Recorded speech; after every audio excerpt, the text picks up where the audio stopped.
What's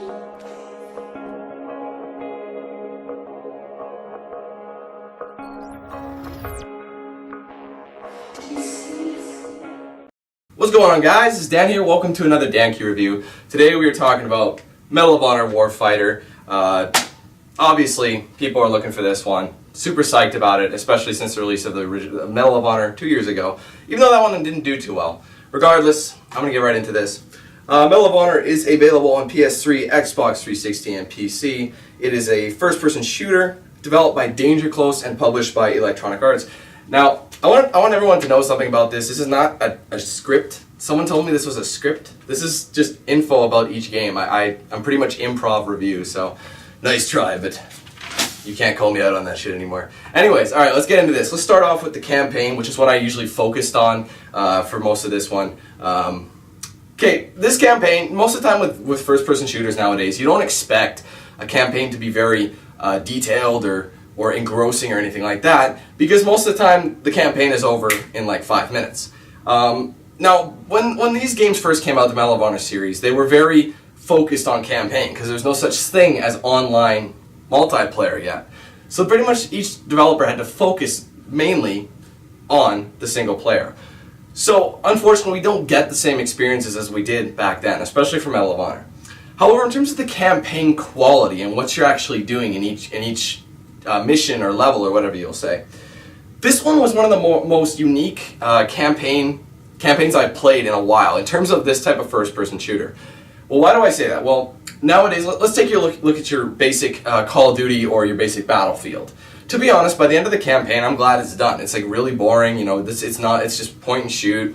You're always an American. You're always doing this. You're always trying to save it from some sort of terrorist, whatever the case would be. In this one, it flipped it up so many times. Yes, you're Americans once again, but still, I'm talking about like, okay, let's look at 1 minute. Okay, yeah, you're just coming up. You're just going up the beach, kind of like a D-Day situation. You know, just trying to, you know, your basic stuff. Yes, you're kind of introduced into it a little bit. But then you go into more crazy things, like you're in a helicopter, you know, the whole level is a helicopter, and then next thing you're actually driving. Yes, there's driving missions in this that I thought were some of the most entertaining when you're in, I believe you're in Dubai, and you're trying to escape. I'm obviously not going to spoil any plot here, but you're trying to escape these guys, and it just reminded me of an action flick, you know, you had to hide. It felt kind of like Need for Speed in a way, you know, Most Wanted, like how you would hide in a spot to get away from the cops, except these guys are not. So this is a first-person shooter, but it has driving elements that are very realistic, and it's all cockpit view, so you're all inside, and actually, the guy actually shifts, so it's always a standard vehicle, and he's shifting, and it's respectively the correct. So for example, in Dubai it was left-hand drive, but you were in Pakistan, in one of the other driving ones, and you're right-hand drive. It's just really cool how they included that little mechanic. So while, okay, I'll say this now. Yes, the campaign was very short. I'm talking like ridiculously short. I think I finished the campaign in probably about 4 hours or so, maybe less. I'm not 100% sure. But well, let's see. There's 12 altogether. So you know what? Maybe I'm not giving enough credit. It was probably about 5.5, something like that. So regardless, though, the average run-of-the-mill game now with a campaign is roughly 8 hours, roughly. Now, like obviously though, the average is changing because you have games like this that are giving you piss poor length campaigns or story modes or whatever the case is, and it's, I don't know, it's sad to say, but you know, all games are super short now and usually kind of get ripped off in that sense. But to be fair, the campaign, while it was extremely short, it was pretty action-packed. You know, there's a lot of diversity. There was something new each time. Like sometimes you were going all stealth, like I said. Sometimes you were just running and gunning. Sometimes you were driving or in a attack helicopter. Whatever the case would be, it changed it up, which I got to give it, you know, props for that. That was something that I really enjoyed about it. But it was extremely short. You know, there's not a whole lot to say about it other than the fact that it was very unique, very short, pretty simple. So, you know, before I really tell you about that, I'm going to move on to obviously the more dominant side of things. Yes, the campaign was good, too short, simple. Now, games like this, especially like Call of Duty and you know the like, they're all based around multiplayer. Now, there's a huge chunk of people that will die for their first-person shooters, their multiplayers, like the Call of Duty guys and the the Battlefield guys, and I guess the Medal of Honor guys. So even though Medal of Honor is kind of dying out a little bit, they're not as big as they were back in the early 2000s. They're still up there. Now the problem is, these type of games, they get so stale really quick. Like for me, I've told you guys this a million times. I'm usually in a game for its single player experience. I mean, multiplayers now, they all seem so alike, they get boring. It's the same mission, especially, I'm talking about the first person shooters here, especially. So, and the third person, I guess it depends how you look at it. They get so dull, and you know what, you could probably just play one game that you think is comfortable and stick with it forever, because the new one that comes out is going to be almost identical with just new maps, you know what I mean? So that's how they get you. They sell you more maps, and that makes it better, you know what I mean? But all right, let's just talk a little bit more about the multiplayer. Well, okay, there's a big debate here. A lot of people came to me and said this game sucks because it was like a hybrid of what? Battlefield and Call of Duty together, and someone actually threw in Homefront. I don't know if you guys remember Homefront from last year, one of the shortest campaigns on record. I think that was like a 3.5-hour campaign with a multiplayer that felt almost identically to Battlefield. Same kind of ballpark, so it kind of blends those games in. I see where he got that from. But the difference here is it's not exactly the same. Like, yeah, usually with that, you have two factions. Whether they're usually the Americans or whatever terrorist organization you're on. So there's those two teams. One of my favorite things when I found this out about Medal of Honor Warfighter, they had a tagline for the multiplayer. I don't know if you guys have ever saw the E3 trailer, but basically it ended saying "Fight for honor and for country." And what they were talking about is, normally you're just, like I said, either the Americans or this terrorist group, or in the case of Call of Duty, you had the British SAS, which is their special forces, right? Well, in this game, they had They had so many different Tier 1 special forces, and what I mean is, like almost every country, any major First Nations country with a large enough government and large enough funding has their own special forces per se, and they included the largest variety of special force options in this game. So yeah, you could be the Americans. There were 3 different American factions. There were the regular SEALs, I believe it's the OSG or OG something, and then there was the SFOD.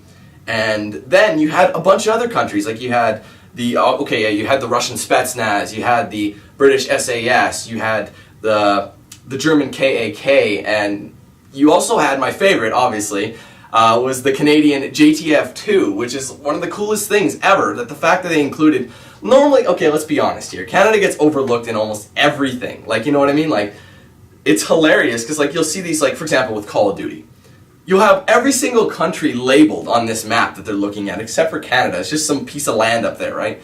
So it was kind of cool that they gave all these other countries some recognition, besides the Americans for once. That was something that I really enjoyed, and I don't know, it lets you actually fight for your own country, kind of, you know what I mean? Like, you're obviously being put into someone else's shoes when you're playing a video game. It's kind of like escaping or what if scenarios, and that's kind of what I felt like, to be on the Canadian Special Forces, because everyone makes fun of the Canadians not having a military, this, that, and the other thing, and well, F you. But anyways, I thought that was a really great game mechanic, because each one, now here's the thing about that, they weren't all just generic same thing, you just weren't just a different country.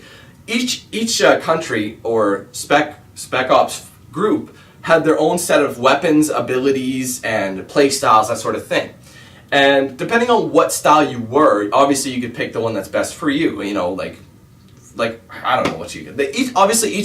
Each country has their own class, but like I said, they all have their own different ability in each class opposed to the other ones.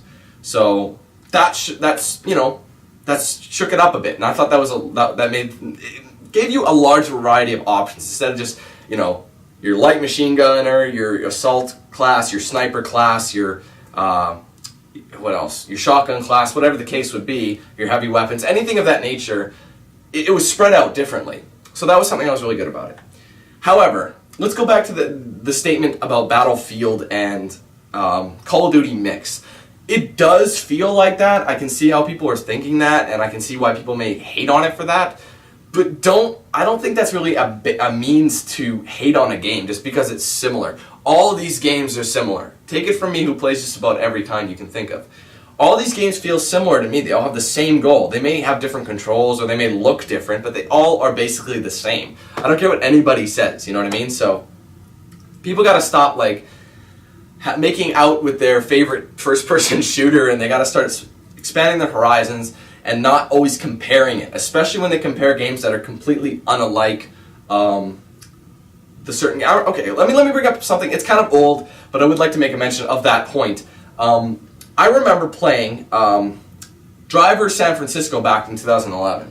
Now that game, you can't get out of your car, but you can switch vehicles on the fly, so you more jumping here and there. And I remember one particular comment that said, "Wow, this game is crap. You can't even get out of the car and shoot people or steal things." I'm like, what is this, fucking GTA? Come on, there's more than that one game, more than that one style of gameplay. Not everything has to be GTA. Same thing with not everything has to be Call of Duty or Battlefield. It's the same thing. Let it do its own thing, because let's be honest here. Let's just really go back. Who invented the first-person genre? Doom did. So really, we could all say that these guys copied Doom.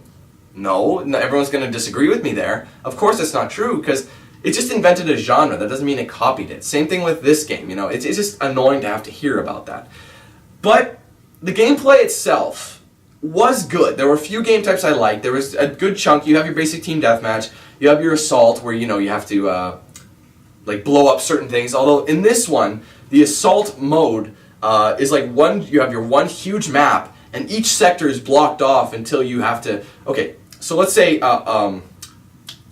location A is, say, I don't know. Let's just say like a watchtower kind of thing on like a beach. You have to constantly try to blow that up. You know, the attackers or the defenders, whatever side you're on, right? If you blow it up, that area you were in is basically blocked off, or at least parts of it. And you'd move on to a new area, and that would usually be, let's say, maybe a garage. Let's just say a big garage with or a warehouse or something. And it would just split it up into different areas. So that was kind of interesting. The fact that they kind of took the generic assault game type and put their own spin on it, and that was kind of neat to see. But you also have one of my favorites is actually Home Run, and that basically what that is a CTF genre, except it's one life per round, so it feels very, you know, you're under pressure to be the best performer. And so you can either kill everyone on the team or you can capture the flag. It feels a lot like, they call it home run. It feels like you're playing, like it's not real. It feels like paintball. I made a mention of that. It feels like a paintball genre. So the cool thing was, that one hadn't made me the most feeling, because I would be the JTF2, and I would go in and I was playing that for like half an hour, just trying to capture the flag so I could plant my nation's flag with authority. It was like, once I got it, the most epic feeling ever, and I celebrated quite a bit. So that was a really fun game type, and I do recommend people try that one. If you know, a lot of people are strictly team deathmatch. Well, this one has a little bit more tactical style to it, and there's more reward when you do win. So I think that one is one of my favorite genres. However, let's look at more negatives regarding the multiplayer. One of the things I noticed a lot was the amount of bugs in multiplayer. There were like little to none in the single player campaign. And what I'm talking about for the multiplayer was, for 1 minute I would be shooting something. Then like that, my sound would drop and I wouldn't have any weapon sound, or I'd have very minimal sound, like ambient sound, like, you know, the wind or weapon sounds in the distance. A lot of war games do that. You know, things like that, maybe the ocean, whatever, just random ambient sounds. And then sometimes I would hit reload and nothing would happen. Like, my guy would just stand there and the gun wouldn't move or anything, but then my gun would have been reloaded. And then sometimes you'd hit reload and you'd do it, but then it would undo it. You know what I mean? So it wouldn't have reloaded. It was so messed up, and there were things like that. There were things where you'd throw a grenade and it wouldn't go off. It was just weird random bugs. Now, it wouldn't happen every time, but when it did, you're like, wow, this just looks amateurish, you know? I don't know. I mean, I tried playing as long as I could, but there were a lot of bugs that forced me out of it. And to be honest, there aren't too many these aren't game-ending bugs, but they're kind of annoying, especially when, like I said, a lot of these first-person shooters are so generic in their multiplayer modes that, you know, obviously, you know, I'm not going to bother with this game. A lot of people I know can definitely feel that way, and then they'll definitely put that into their thoughts about the game, and then they'll go and rage on, oh, it sucks because it's got bugs.